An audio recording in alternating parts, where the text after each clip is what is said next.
I'm a grassroots Republican activist. I serve as a volunteer member of the National Committee. I pay my own expenses to go to these things, and I'm not complaining. I mean, I'm just doing what I can.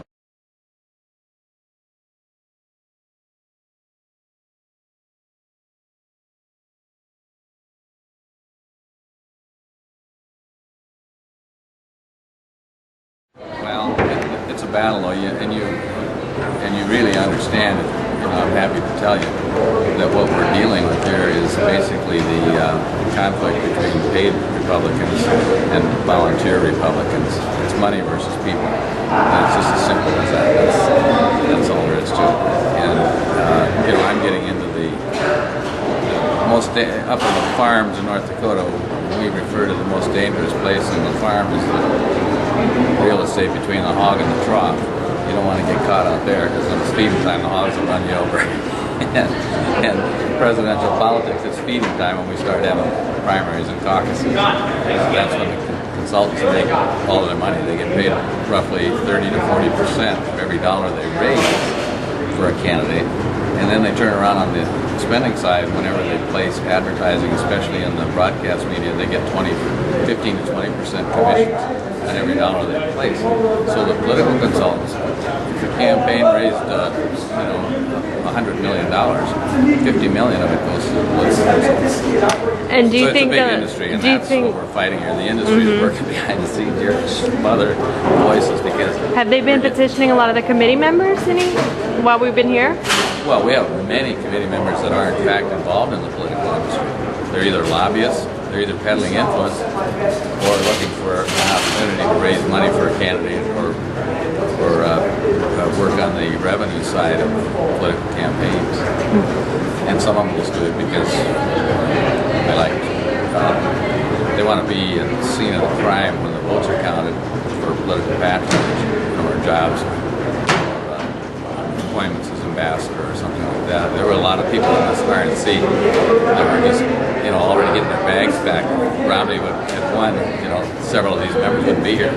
They'd be highly placed officials in the administration, they'd be ambassadors to Luxembourg, Coming from for grassroots Republicans that are returning home to their members that could not be here today, what do you think, what should be the message that we bring back to those grassroots activists that asked us to show up and advocate for these changes? Well, what I encourage people to do, and we've had a lot of frustrated grassroots advocates brought to the table by the Ron Paul campaign particularly. We've had a lot of them come into North Dakota, and I've taken every opportunity I can to meet with Ron Paul supporters and any presidential candidate, or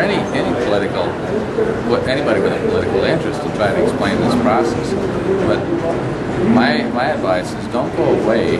Don't think that you're going to show up on Monday and become important by Friday. Politics is a lifelong commitment. It's a way of life. And so for somebody that's 19, 20, 30 years old, coming to your first time political event, come with patience, bring a load of patience, get involved, dig in, start walking, on behalf of candidates, work on behalf of candidates, recruit folks to vote for people, put up yard signs, do whatever you can, and get involved for several years. And pretty soon, actually after 1 or 2 or 3 years, you'll no doubt be a precinct committeeman somewhere. If your work is good, you'll be a district chairman. It doesn't take very long to work your way into the fabric of the Republican Party. It is a very open party. We really are.